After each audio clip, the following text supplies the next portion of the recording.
What's up, everybody? It is Blue Drake, and today I want to make another video updating you on some of the progress we're making for our essentially Project Reality Battlefield 1942 mod. I don't know if we're actually going to call it that, but that's, I mean, more or less exactly what it is. But we have gotten a lot of support from the community. I want to thank all of you all who have come forward to offer your help. That really did make a difference. We got a whole bunch of new people who were experts at figuring out what the hell was going on in some of the Battlefield 1942 scripts that we were having trouble with.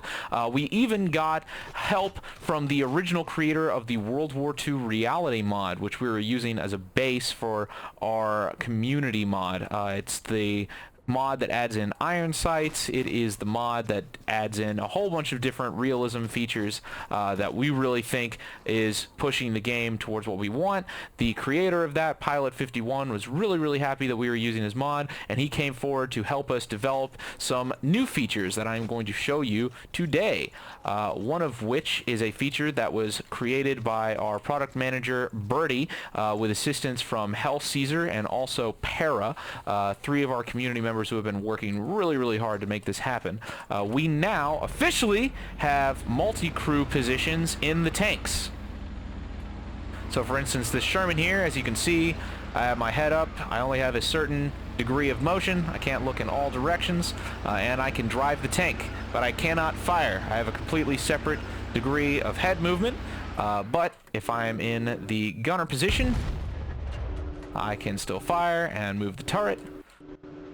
And there is still the commander position, or the machine gunner position, whatever you want to call it. So, multi-crew support is now officially in Battlefield 1942. We still have to polish up this script, maybe make a couple of adaptations for the other vehicles, as well as just rolling it out to all of the other vehicles in the game, or sorry, all the other tanks in the game, because the other vehicles don't really need this update.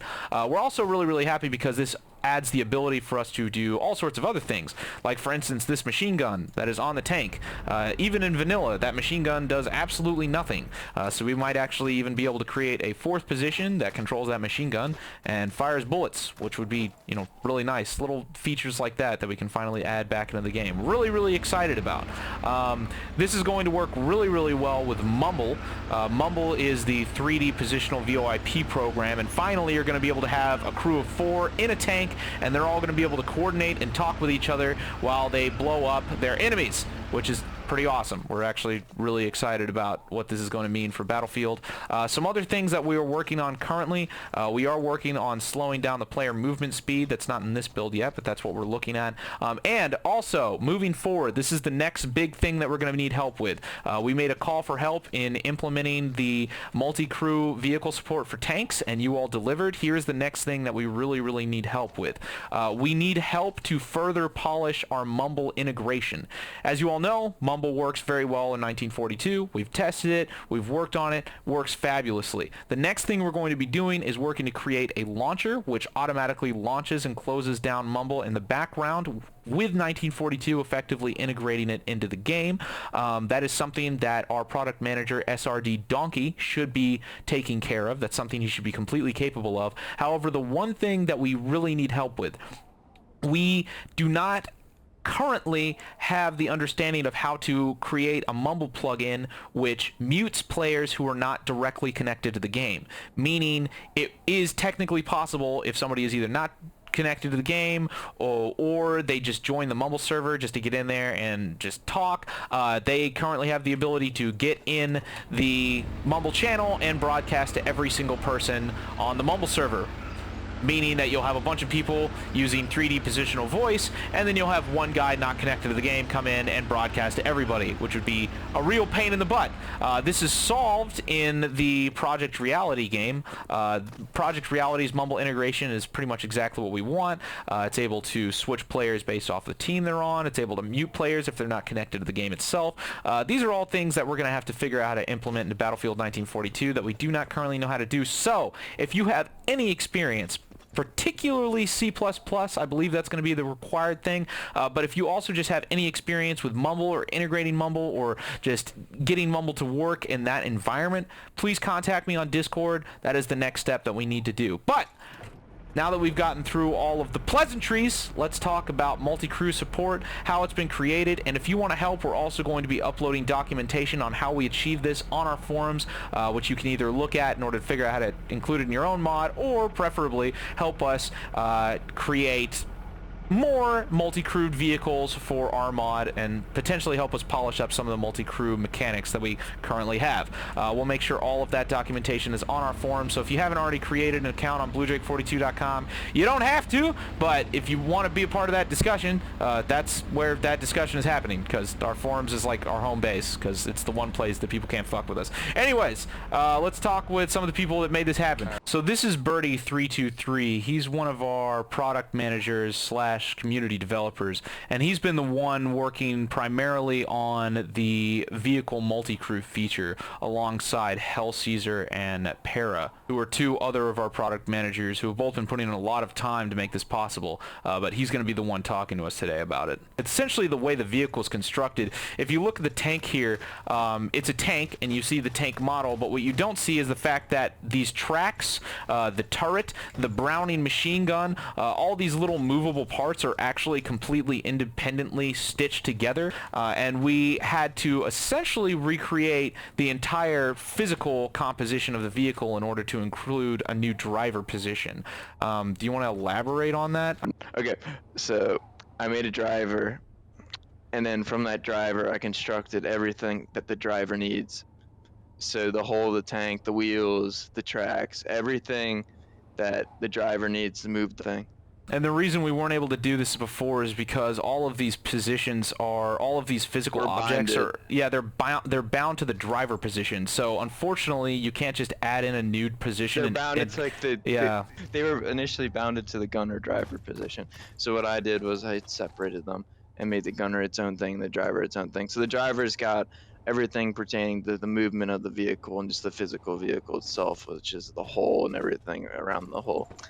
And then we also got, what I added in was a camera. So there's a physical human entity within the tank. Yeah, I don't think people realize that those two things are separated, because when you get in the tank, you're just like, oh yeah, I'm in the tank. I'm the character now. There's an but you actually model in the tank. So for then we get to the gunner, and the gunner, so after we create the hull, all that shit, we get to the gunner. We create a gunner. Under the gunner, we create the tower. We create the physical gun. We create the cockpit for that gun, and then we create another camera entity for the gunner. The gunner actually isn't a physical person in the vehicle. Only the driver is. The reason is because you have to be if you want the camera to be able to be movable like the driver is, it has to be a physical object in the vehicle.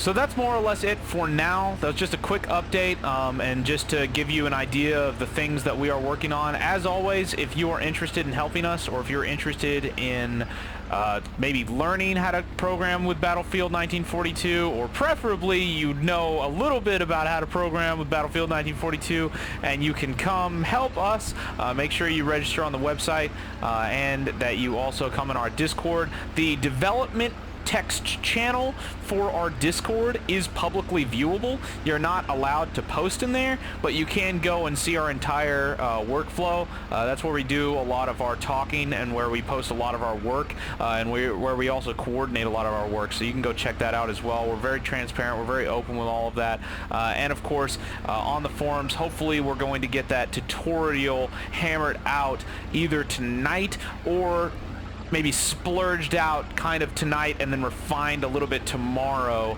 so that way if you are interested in helping us, you can go and learn how to do this and potentially adapt it for other vehicles or create your own vehicles or do whatever, as long as you're a little bit more knowledgeable on the subject. That can really go a long way to helping us create this as a reality, no pun intended. But yeah, that is it for today. We're still talking about how we're going to create the kits in the game.